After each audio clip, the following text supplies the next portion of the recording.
ইতিহাসের পাতায় আরো একবার প্রত্যেককে স্বাগত জানাই। অনেকেই জিজ্ঞাসা করছেন আমার গ্রাজুয়েশনে 50% নেই, আমার পোস্ট গ্রাজুয়েশনে 50% আছে, তাহলে কি আমি এই ঝাড়খণ্ড টেট দিতে পারবো?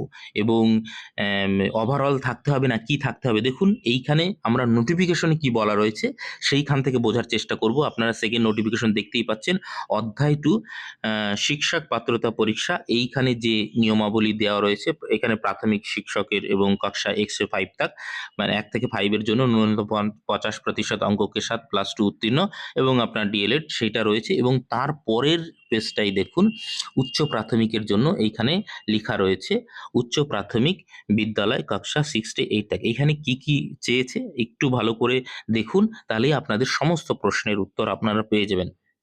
এখানে দেখুন, স্নাতক অথবা इसके समकक्ष অর্থাৎ স্নাতকের সমকক্ষ और प्रारंभिक शिक्षा शास्त्रों में द्विवर्षीय डिप्लोमा चाहे जिस किसी भी नाम से জানা जाता হয়, এখানে লেখা রয়েছে দেখতেই পাচ্ছেন।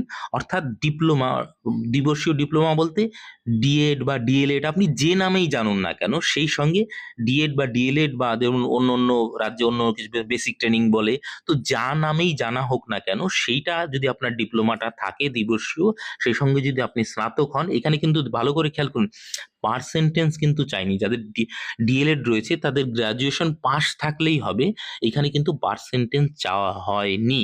অথবা এছাড়া আর কি কে কে দিতে পারবে, এইখানে নিচেই দেখুন আপনাদের উত্তরটা রয়েছে, ন্যূনতম 50% अंकों के साथ অর্থাৎ 50 अंकों के साथ स्नातक या इसके समकक्ष या স্নাতকোত্তর। এইখানে দেখুন ভালো করে, যে স্নাতকোত্তর মানে কি পিজি, অর্থাৎ আপনাকে স্নাতক অথবা স্নাতকোত্তর থাকলেই কিন্তু, এবং সেই সঙ্গে এবং শিক্ষা শাস্ত্র মে স্নাতক, অর্থাৎ এখানে বিএড এর কথা বলা হচ্ছে। তো সেইটা যদি আপনি দিনাঙ্ক 29/7/2011 আগে যদি আপনি কে বাদ আপনি যদি করে থাকেন, তাহলে কিন্তু হবে।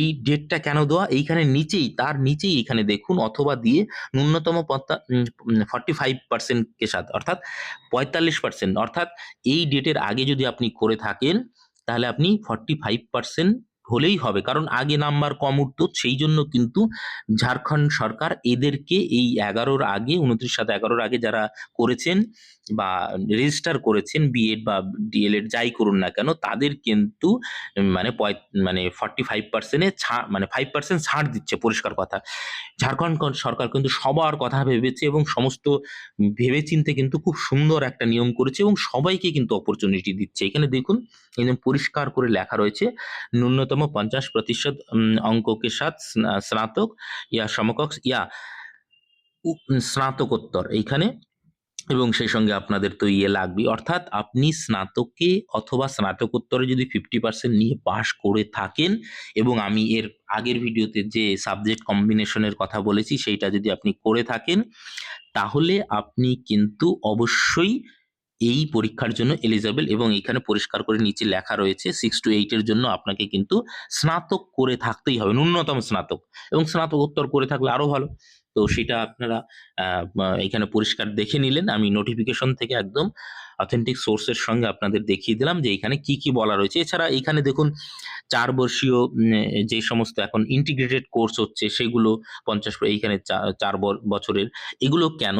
সেই সঙ্গে এইখানে যারা ধরেন 3 বছরের বিএ মানে বিএড করে এমএড করেছেন তাদের জন্য সুযোগ দিয়েছে, কিন্তু এখানে 45-55% দেওয়া হয়েছে। তো মানে সবার জন্য কিন্তু ঝাড়খণ্ড সরকার ভেবেছে। তো এইটা খুব ভালো দিক, এখানে কিন্তু সবাইকে বসতে দেওয়া হচ্ছে, এবং সাবজেক্ট কম্বিনেশন বিহারের মতন কিন্তু অত প্যাচালও রাখা হয়নি।